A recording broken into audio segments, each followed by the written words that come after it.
Welcome to Check This Out, podcast for kids and their grown-ups, where we explore interesting people, places, ponderings, and past moments from history that shape the world around us. My name is Amy Contreras. And I'm Cece. Today is all about President number 6, John Quincy Adams. John Quincy Adams is an interesting president because he only served one term as president, and it was a pretty unremarkable 4 years. But his political career and service to the United States was longer than most because it started when he was a child. How, Mama? John Quincy Adams was the first president who was the son of a former president.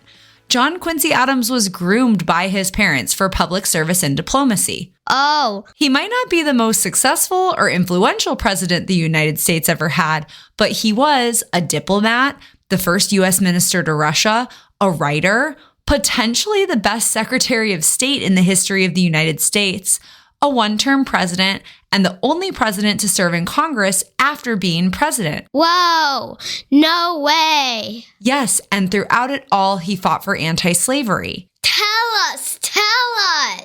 I'll tell you more about it, Cece. First, let's learn about how John Quincy Adams came to be the 6th president of the United States. Let's get into it. John Quincy Adams was born July 11th, 1767 in Braintree, Massachusetts. Here's a fun fact. Braintree is now called Quincy, Massachusetts. He was the oldest son of John and Abigail Adams, and John Quincy Adams grew up during the Revolutionary War. When he was a kid, he watched the famous Battle of Bunker Hill, and he heard the cannons across the bay in Boston. What an amazing story! John Quincy Adams' parents groomed him for politics. In 1778, he traveled with his dad, President John Adams, to Europe. He attended private school in Paris and the Netherlands, and he spent the next 8 years living with his father in Paris, Amsterdam, and London. At 14, John Quincy Adams had his first diplomatic role when he served as secretary and translator to emissary Francis Dana, the United States envoy to Russia. Wow! After his time in Europe, John Quincy Adams attended Harvard College and then attended law school. In 1790, he became a lawyer in Boston, but he wasn't excited to practice law. Why, Mama? John Quincy Adams was a talented writer, and he published some essays that supported the neutrality policy of George Washington. Remember, when Washington was president, there was a war between France and England, and he chose not to involve the United States, and some people disagreed because they wanted to help France. I remember hearing about that. John Quincy Adams' articles of support were seen by President Washington and resulted in Adams becoming the U.S. minister to the Netherlands in 1794. In 1797, he became the minister to Prussia, and he married his wife Louisa that same year. He returned to the United States in 1801 and was elected to the Massachusetts Senate. He was a busy guy.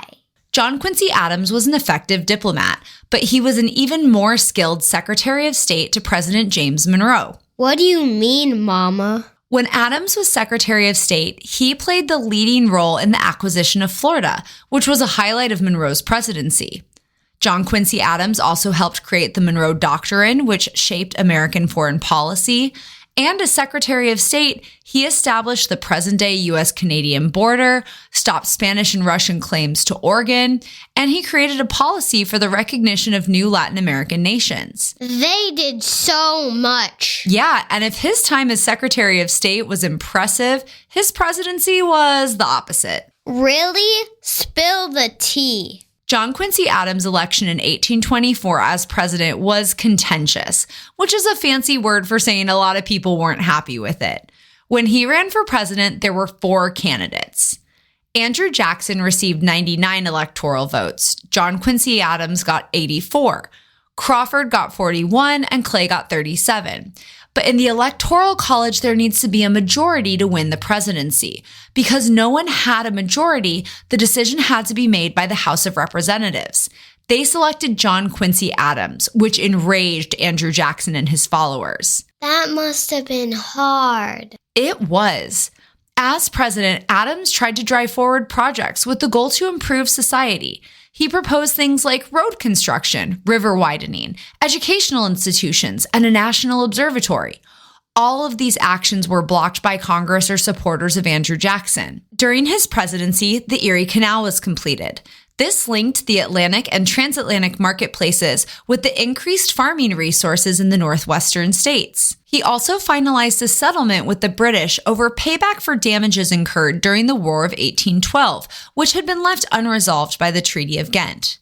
As president, Adams attempted to protect Native Americans from Georgia from land grabs from white settlers. He also tried to stop their forced relocation to reservations, but unfortunately his efforts weren't effective. John Quincy Adams lost re-election to 7th President Andrew Jackson, but his presidency was just a piece of his longer career. Let's recap some of his achievements. In 1831, John Quincy Adams was elected to the House of Representatives, a first for any former president. As congressman, he fought hard for the anti-slavery cause. He presented anti-slavery petitions in the House for years. Southern congressmen had to pass a rule that stopped the House from debating anti-slavery petitions.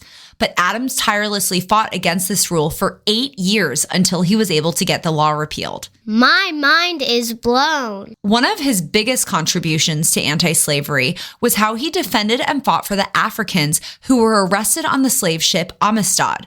The African people who had been captured fought back and escaped from their Spanish enslavers off the coast of Cuba. They ended up bringing the ship to the United States waters and were arrested. People wanted to send them back to their enslavers, but Adams defended them and he won their freedom. How incredible! That's amazing! Adams served in Congress for almost 17 years before dying in February of 1848. And while we would love to explore more of his impacts, we did promise you a mini episode. So with that, we say, thanks for listening. See you next episode. Our sources for this week's episode are the UVA Miller Center, Encyclopedia Britannica, History.com, PBS, and the Smithsonian. Don't forget to subscribe.